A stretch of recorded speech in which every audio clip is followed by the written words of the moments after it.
We begin tonight with breaking news. The Patriots have parted ways with head coach Jerod Mayo, and it comes just 2 hours after the Pats won their final game of the season against the Bills. Good Sunday evening. Thanks for being with us. I'm Priscilla Casper. Now, in a statement released just within the last hour, the Patriots owner, Robert Kraft, said in part, quote, "For me personally, this was one of the hardest decisions I have ever made." He goes on to say, it's a lengthy statement. "I have given much thought and consideration as to what actions I can take to expedite our return to championship contention and determine this move was the best option," unquote. And with that, we do want to bring in our Patriots insider, Tom Curran, joining us live in the newsroom. Tom, that was a quick decision to fire Mayo. He won the first and last game of his debut season and then lost 13 of the 15 games in between. Are you surprised with Kraft's decision? Not entirely, Priscilla. The last 4 games the Patriots had really signaled a decline for the team in general, not just on the field, but really in terms of communication, in terms of messaging, in terms of off-field at the podium, messaging from Jerod Mayo.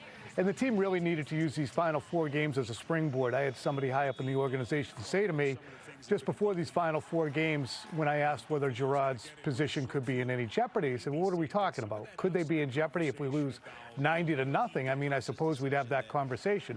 So obviously they needed some kind of a catastrophic finish. And that happened in 2 of the 4 games. They were non-competitive. And even in today's game, Priscilla, Patriots went into today owning the #1 overall pick. And all they had to do was lose this game today, and they would still have that, and they are now 4th in the draft order. That's not on the players, and you can't ask the coaches to tell the players to lose, but it certainly does compromise the Patriots in this offseason as well. Well, let's look ahead here, right? Who could be next to fill the head coaching job? You know, a lot of people have suggested Mike Vrabel. Do you think he could be a good fit? Yeah, Mike Vrabel is obviously going to spring to the top of all Patriot wish lists for fans, and I would think media as well.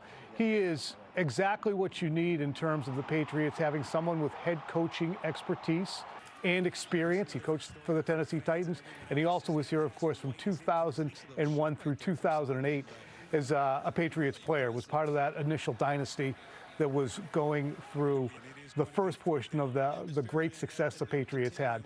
So I think we look at that and say that since he's out of work, since the Titans moved on from him, he would be the #1 candidate. And honestly, Priscilla, I cannot imagine there being any other candidate that the Krafts would move on from Jerod Mayo for at this juncture. Everybody else would be a first go-round head coach, would have the same issues that Mayo would have, and they don't have the familiarity with this area, fan base, media market, or ownership. To me, I would be stunned if the Patriots are not already in some kind of conversation with Mike Vrabel. All right, and we'll see what happens. Tom Curran from NBC Sports Boston, thanks so much. And with that, we do want to hear from the fans. Mary Marcos has been speaking with Pats Nation. What are they telling you? How do they feel about this firing, Mary? Well, Priscilla, to say they were upset about how this game went is an understatement. They were chanting "Fire Mayo" as they were leaving the stadium tonight, and they didn't have to wait long to get what they wished for. The way to close and finish the deal. The New England Patriots defeated the Buffalo Bills for their first win since November. But the victory fans have been waiting for comes at a hefty price. It means New England drops to the 4th-round draft pick for next season. The team closed out the year with just 4 wins and 13 losses, tying last year's record. Fans were thrilled with rookie quarterback Joe Milton's NFL debut, throwing for 1 touchdown and running another.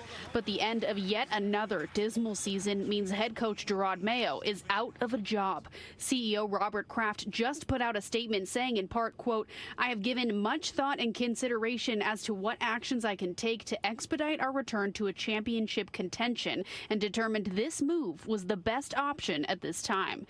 The move means fans get what they've been asking for. They were booing the team and chanting "Fire Mayo" during their 40-7 loss against the Chargers last week, and they called for his job again tonight. They should have lost today, and we should have the 1st overall pick. Jerod Mayo doesn't know what he's doing. Actually, I take my comment back. Fire Jerod Mayo. We should have lost today. Give him 1 more year. The roster is terrible. Give him 1 more year. 1 more year for Jerod Mayo. We get Vrabel. We get Vrabel. Mike Vrabel. We move Mayo to defense. We get Vrabel. We want Vrabel.